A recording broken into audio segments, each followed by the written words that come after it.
Assalamualaikum warahmatullahi wabarakatuh. Alhamdulillahirabbil alamin wassalatu wassalamu ala asyrafil anbiya wal mursalin wa ala alihi wa sahbihi ajmain. Alhamdulillah, berjumpa kembali kita pada pagi ini dalam siri Quran tafsir ringkas, tafsir Quran secara ringkas, mengikut helaian-helaian muka surat daripada Al-Quran. Alhamdulillah, kita daripada dataran Masjid SWAS, Masjid Sultan Omar Ali Saifuddin Bandar Seri Begawan. Pada pagi ini kita akan cuba untuk melihat bersama-sama. Saya cuba untuk berkongsi dengan tuan-tuan dan puan-puan semua yang ada, yang sedang menonton, yang sedang melihat, yang sedang bersama-sama pada pagi ini. InsyaAllah pagi ini kita akan bersama-sama pada muka surat 463, insyaAllah 463. Sesiapa yang mempunyai kesempatan ke lapangan, boleh buka mushaf kita pada pagi ini. Kita akan baca pada pagi ini muka surat 463 daripada surah Az-Zumar ayat 41 sehingga ayat 47, insya-Allah. Insya-Allah muka surat 463. Kita akan baca insya-Allah hari ini daripada ayat 41 sehingga ayat 47 surah Az-Zumar. A'udzubillahi minasyaitonirrajim. Bismillahirrahmanirrahim. Inna anzalna alaikal kitaba linnasi bilhaq faman ihtada falinafsih wa man dhalla fa innama yadhillu alaiha wa ma anta alaihim biwakil. Sadaqallahul azim. Kita baca sikit ayat pada pagi ini dan kemudian seterusnya insya-Allah kita akan melihat ayat demi ayat sehinggalah kita akan menghabiskan ayat 47 surah Az-Zumar pada pagi ini. Insya-Allah, apakah yang Allah Subhanahu wa taala nak ceritakan? Insya-Allah sedikit demi sedikit kita akan cuba masuk dengan lebih detail tentang harfu jarrin dan sebagainya. Jadi kita boleh lihat pada hari ini saya akan cuba huraikan serba sedikit tentang yang dikatakan harfu jarrin.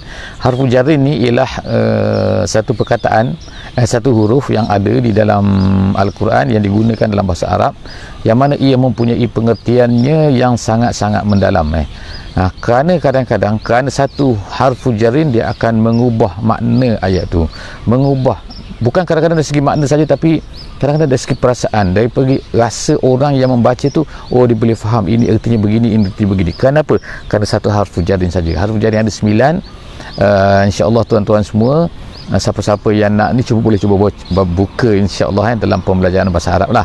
Tapi hari ini kita bukan nak belajar bahasa Arab, tapi kita nak lihat sedikit sahaja daripada bagaimana kefahaman ataupun perbezaan kefahaman yang boleh diperolehi daripada perubahan harfu jarrin yang digunakan oleh Allah Subhanahu wa taala di dalam Al-Quran. Allah Subhanahu wa taala menyebutkan inna anzalna alaika. Inna, sesungguhnya kami. Jadi Allah Subhanahu wa taala memulakan dalam muka surat ini dengan inna, sesungguhnya kami. Kalau kita lihat di dalam Al-Quran, Allah Subhanahu wa taala kadang-kadang dia menggunakan inni ataupun innani. Innani ana. Kadang-kadang inni. Jadi kadang-kadang tapi gunakan inna kami. Jadi adalah selalu ini pertanyaan FAQ kan. Pertanyaan biasa yang orang tanya, iaitu apa kan? Apakah beza di antara kami? Kenapa kadang-kadang Allah Ta'ala menggunakan perkataan kami, kadang-kadang menggunakan perkataan aku? Memang kedua-duanya dalam Quran. Jadi ulama-ulama telah membuat pemerhatian apa yang ada dalam Quran ni, iaitu apabila Allah Subhanahu wa taala sedang memperkatakan tentang at-tauhid, tentang keesaan Allah Subhanahu wa taala, Allah Ta'ala akan menggunakan perkataan innani, aku, sesungguhnya aku. Tapi apabila Allah Subhanahu wa taala berceritakan tentang satu perkara yang umum, satu perkara yang berkaitan dengan arahan, dengan kekuasaan dan sebagainya, maka dia akan gunakan perkataan inna, sesungguhnya kami. Kenapa? Kerana ulama tafsir mengatakan, seperti Syekh Sya'rawi, dia mengatakan bahawa dia kata kerana Allah Subhanahu wa taala nak tunjukkan kekuasaannya, dan bersama-sama dengannya, dengan Allah Subhanahu wa taala itu iaitu banyak kan malaikat-malaikat. Jadi kekuasaannya sangat besar dan dia mempunyai tentera-tenteranya. Walaupun Allah Subhanahu wa taala tidak memerlukan tentera itu, tapi Allah Taala nak menunjukkan seolah-olah menggambarkan kepada kita bahawa Allah Subhanahu wa taala itu sangat perkasa. Nak gambarkan kepada orang yang tidak terima Islam ni, Allah Taala ni maha perkasa. Sebab itulah dia inna. Itu yang pertama. Yang kedua, Allah Ta'ala sebutkan sini anzalna. Kita dah sebut sebelum daripada ni ada perbezaan di antara perkataan an-nuzulu, turun dalam bahasa Melayunya. Kadang-kadang Allah Ta'ala kata anzala, turun juga.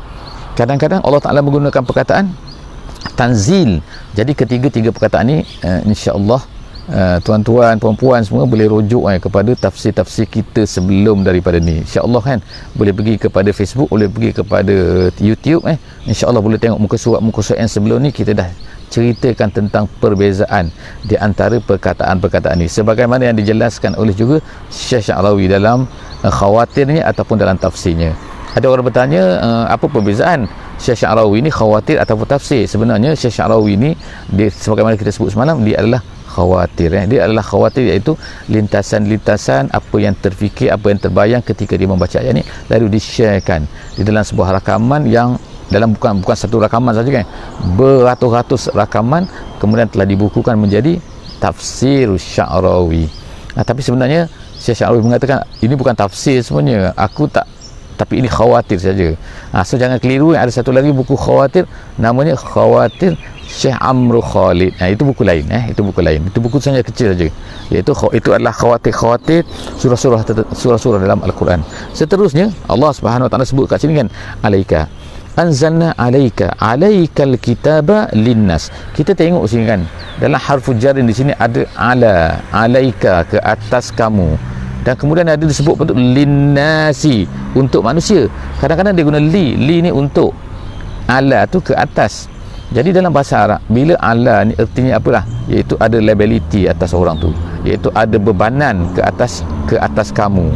Jadi di sini alaika, Allah Ta'ala kata turunkan ke atas kamu, iaitu ada bebanan ke atas kamu wahai Rasul. Bebanan apa? Iaitu bebanan untuk menyampaikan dakwah ini kepada manusia. Kemudian Allah Ta'ala sebut linnas, kalau kita terjemahan biasa untuk manusia lah, tetapi ahli tafsir mengatakan sini linnas kan apa? Kerana Islam ini ataupun Quran ini membawa kebaikan. Kerana li dalam bahasa Arab lah untuk dia apabila digunakan untuk sesuatu yang membawa kebaikan kepada orang tu, jadi digunakan li. Kalau dikatakan kalau orang tu berhutang ke alaika li, katakan alaika li, kamu berhutang pada saya, maksudnya kan RM10, RM10. Jadi macam tu kan. Jadi bila disebut sini alaikal kitab linnas, ke atas kamu wahai Muhammad, iaitu bebanan, iaitu tanggungjawab ke atas kamu. Kamu ada kerja yang kamu kena buat, kitab ini, dan kemudian ia adalah memberi manfaat untuk manusia, linnas, untuk manfaat kepada manusia, bil haqqi, dengan kebenaran yang ada di dalam Al-Quran tersebut. Seterusnya faman ihtada fali nafsih. Tengok Allah Subhanahu Wa Taala guna lagi kan, faman ihtada, siapa yang mendapat petunjuk, faman ihtada, mengambil petunjuk, siapa yang, maka fali nafsihi, li, tengok li situ, fali nafsi, untuknya. Jadi untuknya faedahnya untuknya, bukan untuk Allah Subhanahu Wa Taala. Siapa yang ikut Islam, untuk dia, bukannya untuk Allah Subhanahu Wa Taala. Wa man dhalla fa innama yadhillu 'alaiha. Siapa yang sesat, siapa yang tak nak ikut Islam, siapa yang tak nak ikut agama, siapa yang tak nak ikut apa yang dibawa oleh Nabi sallallahu alaihi wasallam, Allah Ta'ala kata alaiha, ke atasnya. Maknanya tanggungjawab itu akan terkena ke atasnya, bebanan itu akan terkena ke atasnya, dosa akan terkena ke atasnya, dan azab Allah Ta'ala akan kena ke atasnya. Wama anta alaihim biwakil. Anta wama anta, tidak adalah kamu wahai Muhammad, anta tu kamu, kamu tidak adalah, wama anta alaihim, ke atas mereka, biwakil. Apa maksud wakil? Wakil di sini dalam ialah kalau ikut asalnya ialah makna wakil tu, wakil lah kan, saya mewakilkan kepada awak dalam bahasa Melayu kan. Tapi wakil di sini ialah seseorang yang boleh memaksa kepada orang lain. Jadi bila disebut sini wahai Muhammad, engkau ni bukan wakil ke atas mereka, artinya Nabi SAW tak boleh paksa mereka. Wama anta alaihim bijabbar, dalam ayat yang lain kan, kamu ni tak boleh paksa mereka, tak boleh menguasai, tak boleh nak ikut Islam ataupun tak nak ikut Islam. Kamu hanya boleh berdakwah. Jadi kita jugalah begitu pada hari ini kan, kita hanya mampu untuk berdakwah kepada manusia. Kalau mereka tak nak ikut, apa kita boleh buat kan? Kita hanya, tanggungjawab kita ialah menunjukkan kepada manusia ni kan, dengan sejelas-jelasnya, inilah Islam, inilah bukan Islam, ini salah, ini betul. Kalau manusia tak nak ikut, kita boleh paksa, walaupun kita mempunyai kekuasaan. Walaupun kita ni mempunyai, kata kita ni menjadi ketua, kita menjadi sebuah negara, kita menjadi khalifah, kita menjadi apa sekalipun, kita tak boleh nak paksa orang. Kita hanya boleh menunjukkan. Sebab itulah kan kekuasaan dalam Islam ni bukan kekuasaan tu bertujuan untuk memaksa manusia supaya mengikut Islam, untuk memaksa mereka ni supaya mereka ni menjadi Islam. Tapi kekuasaan adalah gunanya adalah untuk kita ni berkuasa untuk menunjukkan kepada manusia. Berkuasa untuk menunjuk, bukan berkuasa untuk memaksa mereka mengikut Islam. Tunjukkan kepada mereka mana yang benar, mana yang salah. Selepas daripada dah tunjuk, mereka tak nak beriman, nak macam mana kan, kita tak boleh paksa mereka. Wa ma anta alaihim biwakil. Kemudian seterusnya, Allahu yatawaffal anfusa hina mautiha wallati lam tamut fi manabiha. Sekarang dalam ayat 42 ni, Allah Subhanahu wa taala seterusnya menceritakan tentang hakikat kita manusia. Kita manusia ni dah dibuat kajian oleh manusia sendiri terhadap diri manusia sejak daripada dulu lagi, beratus tahun, beribu tahun.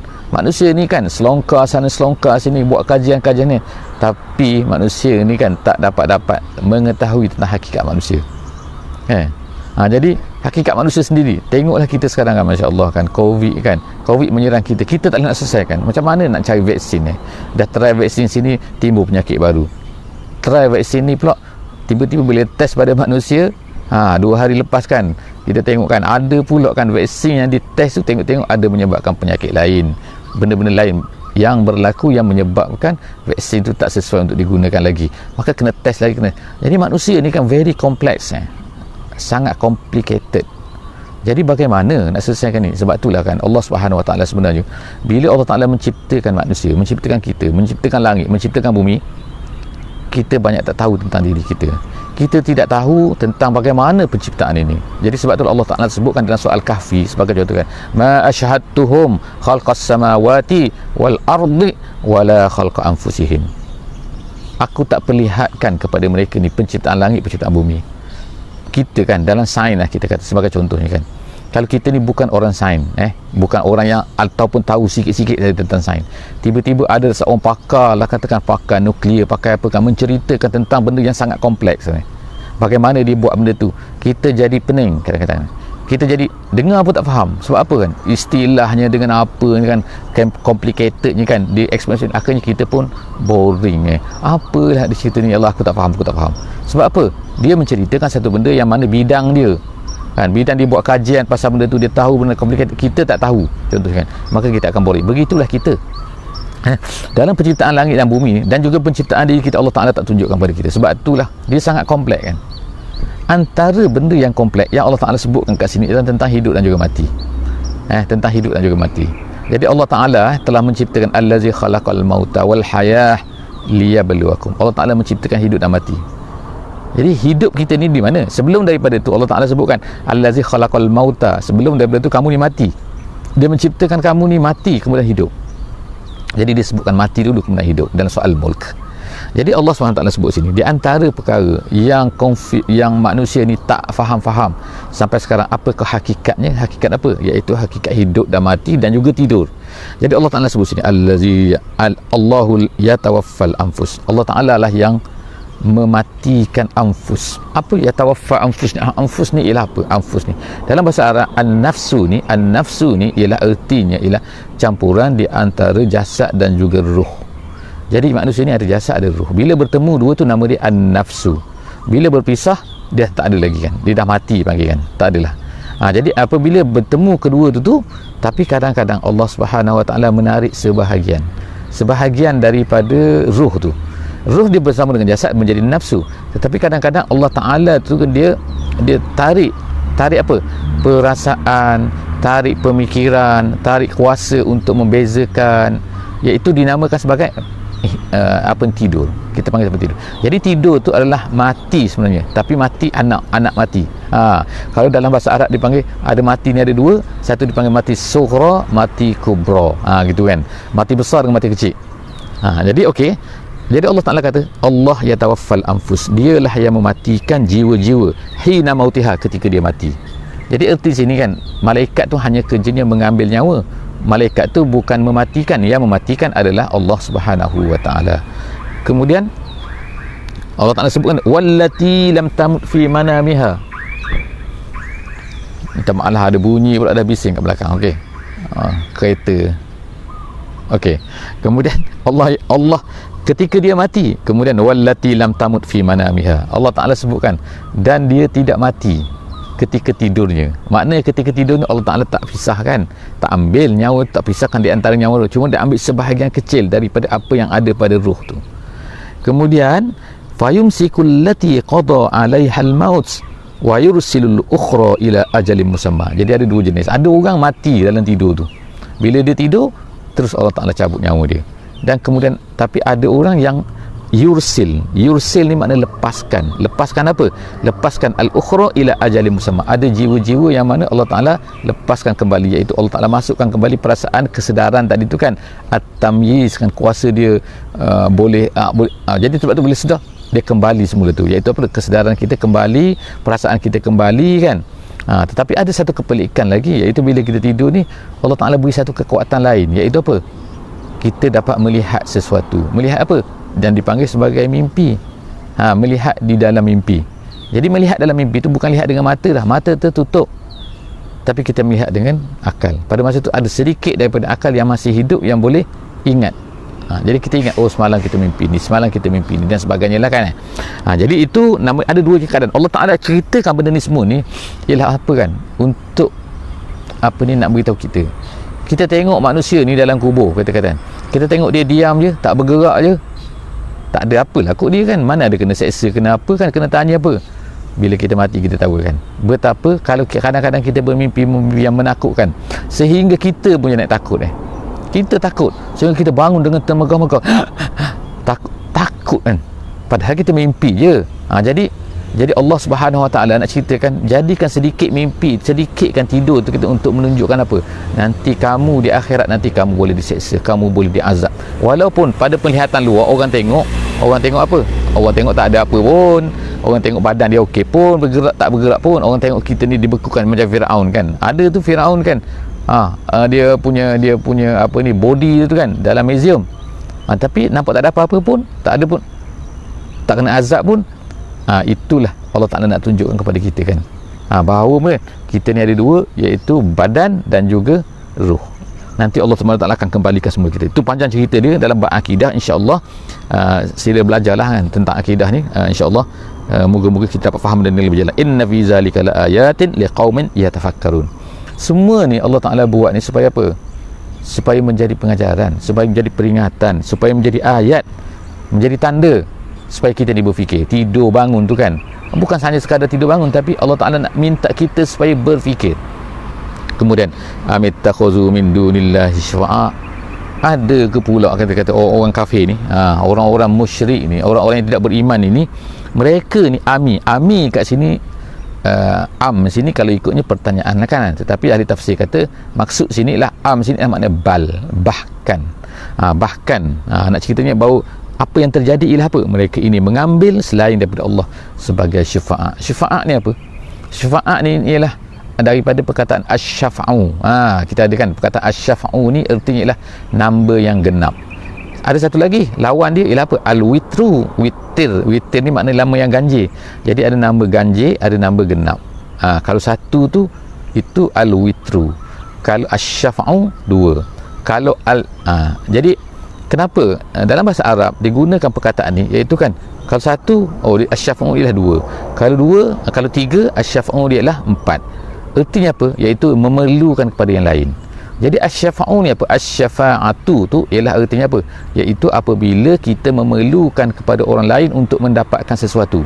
Jadi kita panggil dia dalam bahasa asy-syafa'ah katakan. Jadi pada hari akhirat nanti semua orang nak syafa'ah.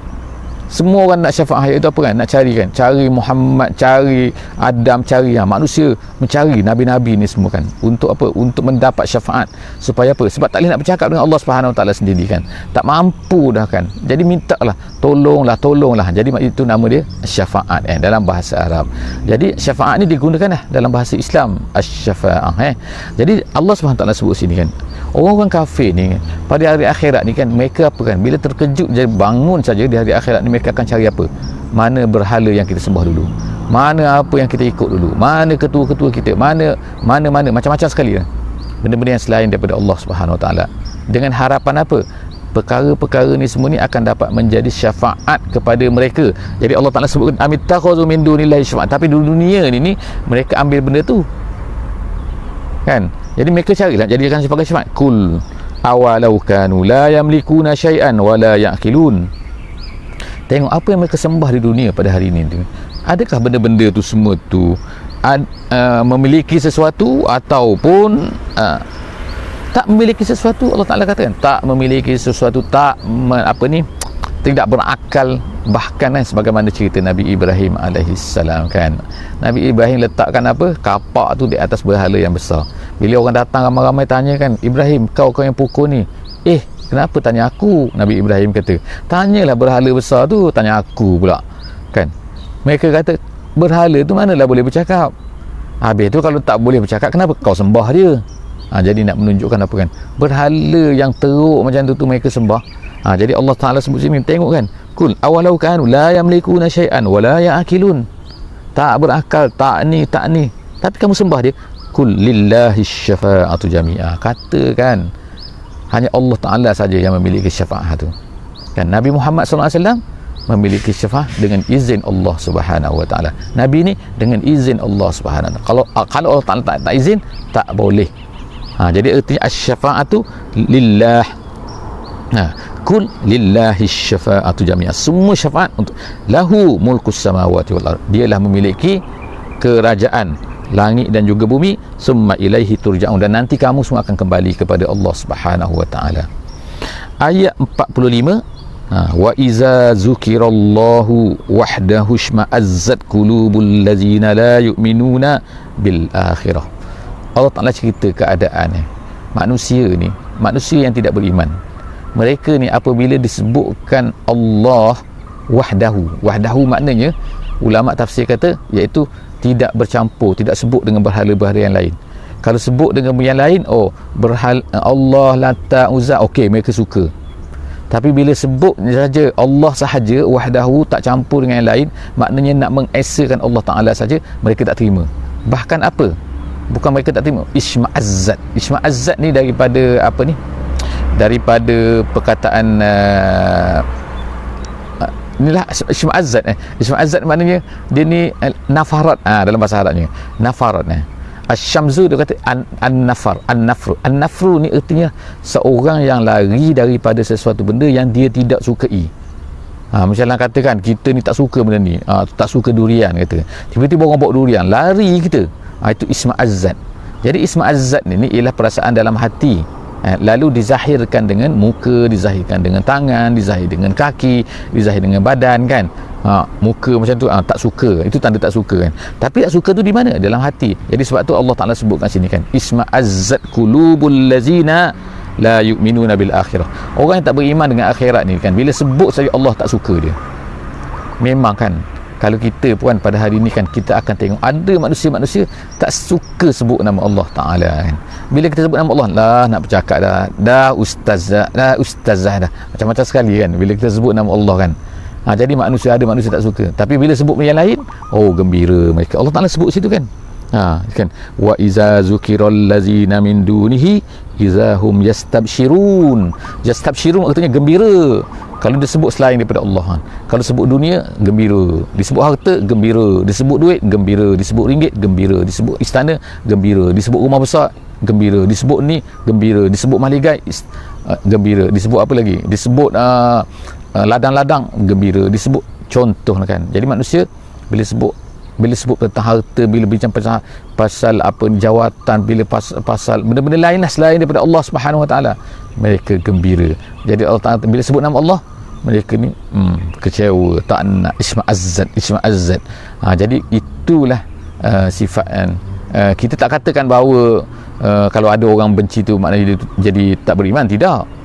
Tapi ini adalah di antara sifat-sifat sifat-sifat orang yang tidak beriman, iaitu mereka kurang suka apabila disebut nama Allah Subhanahu Wa Ta'ala.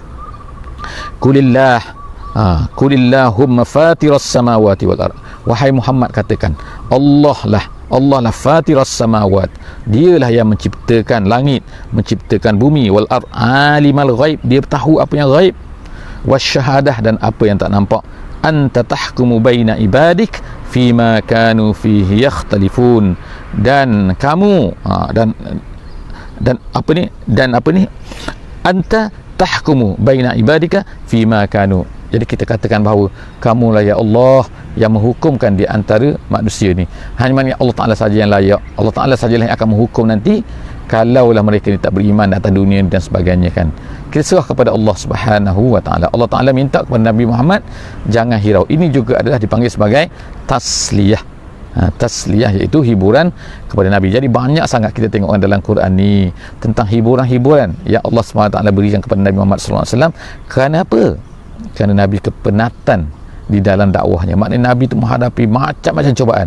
Jadi perlunya sokongan, perlunya support, perlunya tasliyah daripada Allah Subhanahu Wa Taala kepada Nabi kita sallallahu alaihi wasallam. Jadi begitulah sebenarnya sepatutnya kita sebagai umat Nabi Muhammad sallallahu alaihi wasallam, sepatutnya kita juga adalah sama seperti baginda. Dari segi apa? Dari segi kita mengikut baginda, dari segi dakwahnya, dari segi kerja untuk Islamnya, dari segi berpenat lelah untuk Islamnya dan sebagainya. Bukan berpenat lelah hanya buat kerja lain, tak salah, tetapi janganlah semata-mata kerja lain saja yang penat lelah kan.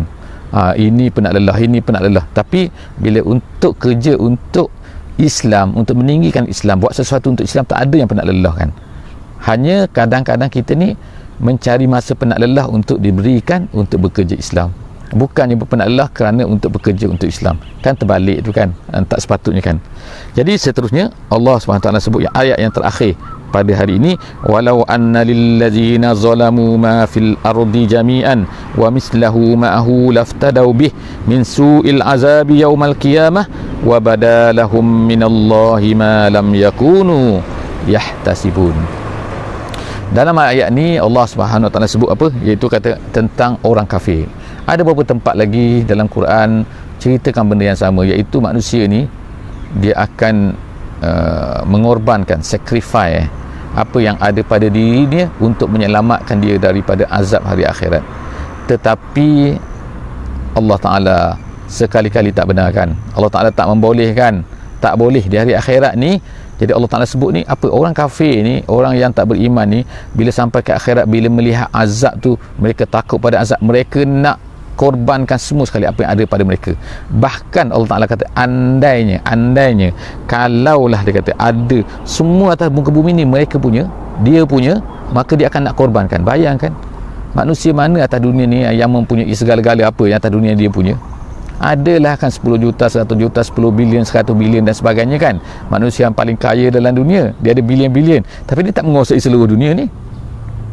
Ada orang yang kata mempunyai kuasa yang hebat, tapi Firaun katakan dia mempunyai dunia ni, tak, negeri Mesir saja, itu pun tak segala-galanya. Laut pun dia tak boleh kuasai. Akhirnya laut menenggelamkan dia, melemaskan dia. Jadi menunjukkan manusia ni kan lemah kan. Tapi kalaulah Allah Ta'ala kata manusia ni segala atas dunia dia punya, maka dia akan nak korbankan untuk apa? Bahkan kita tengok kan apa yang berlaku lah kan dalam hospital. Kita tengok simple je kan, dalam hospital kalau manusia tu sakit, dia akan sanggup belanja apa saja. Belanja apa saja apa, iaitu untuk apa, katakan ni tuan, 10,000 tuan, ni harga kos nak apa ni, nak bedah, nak okey 100,000 tuan, okey no problem, 1 juta, dia akan pergi berobat untuk 1 juta. Sebab apa? Yang penting tu sembuh. Itu baru sembuh, bukan azab lagi. Sakit itu satu keazaban, azab yang kecil kan, nak banding dengan azab di akhirat. Jadi manusia ni sanggup. Jadi bayangkanlah, jadi Allah Ta'ala kata kalaulah semua dunia ni dia punya, dia akan nak korbankan. Bahkan bukan tu saja, wa mislahu ma'ahu, itu kan Allah Ta'ala sebut wa mislahu ma'ahu tu memanglah tak berlaku, tapi artinya apa? Dunia ni sekali ganda lagi, dunia ni dia punya juga, dia nak korbankan juga walaupun sekali ganda lagi. Jadi nampak tak kan kehebatan keterukan azab tu yang di hari akhirat sehingga manusia menyebabkan. Jadi oleh kerana itulah, apa salahnya manusia pada hari ini ni nak berkorban sikit je kan. Kerana apa? Kerana untuk Islam kan. Kadang-kadang berkorban penatnya, berkorban hartanya, berkorban dirinya, masa rehatnya, masa cutinya kan. Sikit saja korban untuk Islam kadang-kadang tu kan. Masa malamnya, tapi tak berlaku benda tu kan. Nanti hari akhirat nanti jaga-jaga kan. Kerana kadang-kadang kerana kecuaian kita di hari atas dunia ni menyebabkan di hari akhirat nanti kita akan diseksa, dan pada ketika itu barulah kita nak korbankan semua benda yang ada pada kita untuk menyelamatkan kita. Jadi Allah Ta'ala sebut yang terakhir, wa badalahum minallah ma lam yakunu yahtasibun. Pada hari akhirat nanti nampak kan di depan mereka ni apa, iaitu satu benda yang mereka tak jangka. Allah Ta'ala sebutkan kan. Jadi sebab tu ada seorang ulama tu katakan, aku takut bila baca ayat ni, aku sangat takut dia. Sebab apa kan, bila mati nanti ada satu benda yang tak dijangka-jangka akan berlaku. Allah Ta'ala cerita pun kita tak nampak. Allah Ta'ala cerita sikit tentang neraka, tentang azab dan sebagainya, tapi kita tak nampak lah. Sebab apa kan, sebab dia tak berlaku lagi ataupun tak nampak besar dia tu macam mana. Jadi nanti di akhirat dia akan berlaku dan kita tak boleh lari lagi. Itu wabadalahu, Allah Ta'ala kata dia akan datang, kita nampak satu benda yang kita tak akan sangka dia akan berlaku. Wallahu a'lam bissawab. Jadi moga-moga Allah Ta'ala memelihara kita daripada segala kesilapan kita. Kita bertaubat kepada Allah Subhanahu Wa Ta'ala supaya Allah Ta'ala selamatkan kita daripada segala azab-azab yang kita tidak jangka ini. Wallahu alam. Sila saya bawakan kepada semua, insya-Allah jangan lupa untuk hantar link kepada semua sahabat, kepada dalam WhatsApp antum, dalam WhatsApp tuan-tuan, dalam Telegram tuan-tuan, dalam IG tuan-tuan kan, letakkan link untuk sesi kita ni kan setiap pagi insya-Allah